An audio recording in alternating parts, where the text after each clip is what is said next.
¿Sabías que México ha ingresado a una fase de desinflación?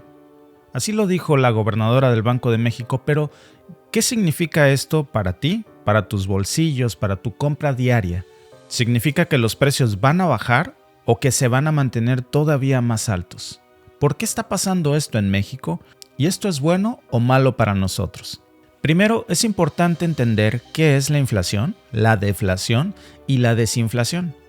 Estos tres hermanos, por decirlo así, con personalidades muy diferentes, pero con un mismo apellido, el cambio de precios, y al menos dos de ellos son los responsables de que en México sintamos que todo está muy caro, a pesar de que la economía está en su mejor momento. Iniciemos con la inflación. Cuando escuchas la palabra inflación, puedes pensar en un globo que se llena de aire. Los precios se hinchan, se expanden y crecen. Supongamos que tu café favorito, por ejemplo, costaba 20 pesos hace un año. Con una canasta de inflación del 5%, hoy ese mismo café cuesta 21 pesos. Sí, tu café es ahora un poco más caro. Y eso es la inflación, un aumento generalizado y persistente de los precios. Tu salario también puede aumentar, pero si no mantiene el ritmo con la inflación, tu poder adquisitivo va a disminuir muchísimo. En otras palabras, tu dinero ya no te va a alcanzar como antes.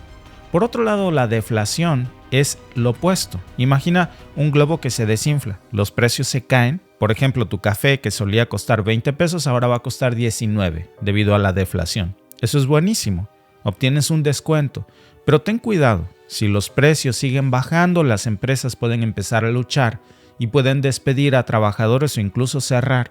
Y si pierdes tu trabajo, ese café más barato no te va a servir.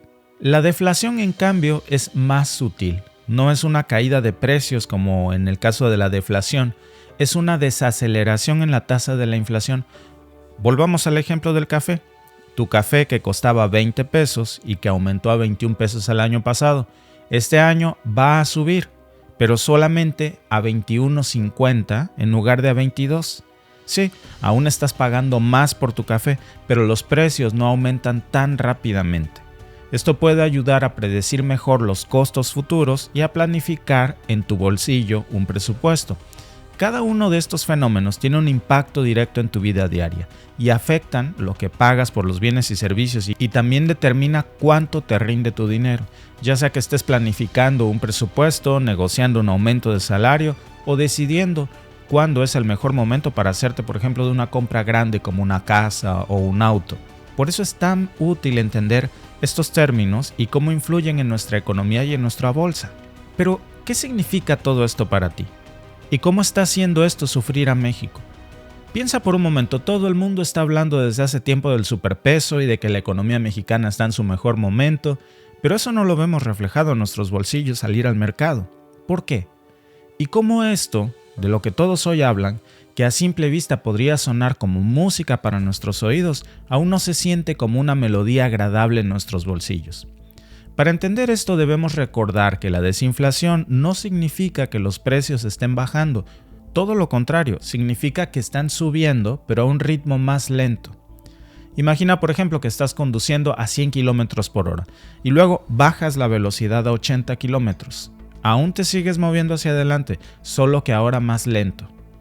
Bueno, pues pasa lo mismo con la desinflación. Los precios todavía suben, pero no tan rápido como antes. La economía de México ha estado lidiando con la inflación durante mucho tiempo, impulsado en gran medida por factores internos como por ejemplo la demanda de bienes y servicios, así como también factores externos como el precio de las materias primas, el dólar. Pero después de una serie de medidas adoptadas por el Banco de México, Banxico, como por ejemplo el aumento de las tasas de interés para controlar la cantidad de dinero en circulación, la tasa de inflación ha comenzado a disminuir por fin. Y eso nos ha traído en un punto de México que se llama la desinflación. Entonces, si estamos en una desinflación, ¿por qué no sentimos aún el beneficio de no estar ya en una inflación? Como te dije, incluso si los precios suben a un ritmo más lento, todavía siguen subiendo. La tortilla, por ejemplo, que solía costar 20 pesos el año pasado, puede que ahora te cueste 22, depende del lugar en donde vivas, pero piensa que si estuviéramos en una inflación te costaría 24 o 26 pesos el kilo. Gracias a la desinflación no está pasando eso, pero esos 22 pesos aún son más que los 20 pesos que pagabas el año pasado por ese mismo kilo de tortillas. Eso es lo que sí se siente en nuestros bolsillos. Ahora, ¿qué tiene que ver el superpeso y el dólar en todo esto? Aquí es donde las cosas se vuelven realmente interesantes. La fortaleza del peso frente al dólar puede ayudar a aliviar la presión inflacionaria. Cuando el peso es fuerte, los productos importados que se compran con dólares son más baratos y eso puede ayudar a reducir los precios internos y por lo tanto a disminuir la inflación. Pero no podemos emocionarnos aún porque el superpeso es también una espada de dos filos. Un superpeso también puede hacer que nuestras exportaciones sean más caras para los compradores extranjeros y eso afecta negativamente también a las empresas mexicanas que venden productos en Estados Unidos o en el extranjero. Por eso la desinflación es un paso hacia la estabilidad, pero tenemos que estar preparados para adaptarnos a la música y seguir el ritmo, siempre con la mirada puesta hacia el objetivo final, una economía mexicana saludable que nos beneficie a todos. Y aquí es donde las cosas se vuelven todavía más turbias. Incluso en otros países, como por ejemplo Estados Unidos, la desinflación se ha presentado como un huésped que parece que se va a quedar por un buen rato. Jerome Powell, el presidente de la Reserva Federal de Estados Unidos, mencionó que este proceso será lento y con una serie de riesgos que podrían dar lugar a un aumento de precios. ¿Y qué es lo que se ve entonces en el horizonte para México? Bueno, pues precisamente Victoria Rodríguez, la gobernadora del Banco de México, ha dicho que hay 4 riesgos que acechan a la economía mexicana: la persistencia de la inflación subyacente en niveles elevados, la depreciación cambiaria ante eventos de volatilidad financiera internacional, mayores riesgos de costos y presiones en los precios de energéticos o agropecuarios. Esto que dice la gobernadora del Banco de México puede parecer al principio muy complicado, pero déjame decírtelo de otra forma. Imagina que la economía mexicana es un barco navegando en aguas internacionales, con un destino de crecimiento y estabilidad económica. Eso es lo que todos dicen cuando hablan del superpeso. Primero tenemos la persistencia de la inflación subyacente en niveles elevados. La inflación subyacente es un tipo de inflación que excluye ciertos artículos cuyos precios son muy volátiles, como por ejemplo alimentos y la energía. Este es el corazón de la inflación, el ritmo constante y sostenido del aumento de precios. Piensa en esto como por ejemplo la corriente del océano. Si la corriente es fuerte y persiste, nuestro barco, la economía, va a tener dificultades para mantener su rumbo. Esto es especialmente cierto si nuestro motor, los salarios y los ingresos de los mexicanos no aumentan al mismo ritmo. El segundo riesgo del que habla la gobernadora del Banco de México es la depreciación cambiaria ante eventos de volatilidad financiera internacional. Ella se refiere a cómo el valor del peso mexicano puede caer frente a otras monedas, especialmente frente al dólar, sobre todo debido a eventos impredecibles en los mercados financieros internacionales. Imagina ahora que nuestro barco, en medio de esta travesía, se enfrenta a una tormenta inesperada. Esto hace que la navegación sea más difícil y podría alejarnos de nuestro curso. Por ejemplo, si el peso se deprecia, los productos importados se vuelven más caros y eso nos lleva a un aumento de los precios internos. Y luego tenemos, en tercer lugar, las mayores presiones de costos. Esto se refiere al aumento de los costos de producción que las empresas tienen que soportar, como salarios, materias primas y energía. En nuestro barco esto sería como si el precio del combustible subiera o si las reparaciones fueran más caras de lo que esperábamos. Las empresas, para mantenerse a flote, podrían trasladar esos costos a nosotros, los consumidores, aumentando los precios de los bienes y servicios.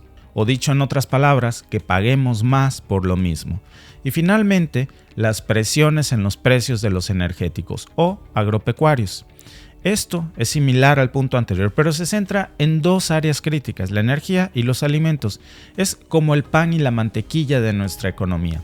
Son esenciales para casi todas las actividades. Si los precios de estos bienes suben debido a factores como por ejemplo sequías, conflictos o decisiones políticas, esto va a tener un efecto dominó en nuestros precios.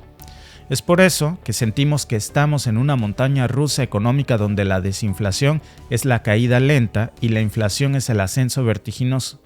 Pero no importa cuán vertiginoso sea el ascenso o cuán lenta sea la caída, el viaje no ha terminado. Y es que la desinflación puede parecer una buena noticia a primera vista después de todo. ¿Quién no quiere un respiro del rápido aumento de los precios y pagar menos cuando vas al mercado? Pero este fenómeno es como una moneda de dos caras. Por un lado se reduce la velocidad con la que aumentan los precios, pero por otro lado la realidad es que los precios no bajan, simplemente suben menos rápido. ¿Y cómo va esto a afectar a nuestra bolsa en México en los próximos meses? Bueno, por el momento tu billetera no va a notar mucha diferencia. Los precios que encuentras al adquirir productos o servicios no van a mostrar una baja, seguirán siendo los mismos o incluso podrían seguir subiendo más, aunque a un ritmo más lento. Centavos. A menos que tengas un microscopio financiero, la desinflación será casi imperceptible en tu vida diaria. Así que, aunque el Banco de México está trabajando para desacelerar la inflación y todo el mundo esté hablando del superpeso, eso no va a cambiar tu vida de forma inmediata. La economía es un barco grande y lento para cambiar de dirección, y aunque el capitán del barco haya ajustado el rumbo, México va a tener mucho tiempo todavía por delante para ver los resultados. Por eso, aún en medio de la desinflación, nuestros precios siguen subiendo, aunque a un ritmo ahora más lento. Es como el agua que sigue fluyendo río abajo, solo que ahora a un ritmo menos impetuoso. Y ese es un hecho que se refleja en la compra semanal cuando vamos al súper, cuando pagamos la renta, cuando pagamos la hipoteca, en el uniforme escolar de tus hijos. Y para colmo también están los precios de los energéticos y agropecuarios, dos pilares que, como mencionamos, son básicos en nuestra economía, y un aumento de esos precios puede desatar una reacción en cadena y va a afectar todo, desde la gasolina que usamos para conducir hasta los alimentos que ponemos en nuestra mesa. Así que, como puedes ver, la economía es más que solo números y gráficos en un informe. No siempre lo que vemos en los periódicos lo vemos reflejado en nuestros bolsillos de inmediato. Esta es la vida real, es nuestra vida, y siempre se ve afectada por fuerzas que pueden parecer lejanas e impersonales, pero recuerda esto: aunque el mar esté agitado, tenemos siempre el poder de seguir navegando, de adaptarnos y buscar nuevas rutas hacia la estabilidad financiera, porque al final del día somos nosotros quienes decidimos hacia dónde queremos que se dirija este barco llamado economía. Espero que este video, por cierto, te haya servido para aprender algo nuevo o reflexionar sobre lo que está pasando con nuestros bolsillos. Si es así, ayúdame suscribiéndote al canal y compartiendo con tus amigos. Yo soy Víctor y te veo en el próximo video.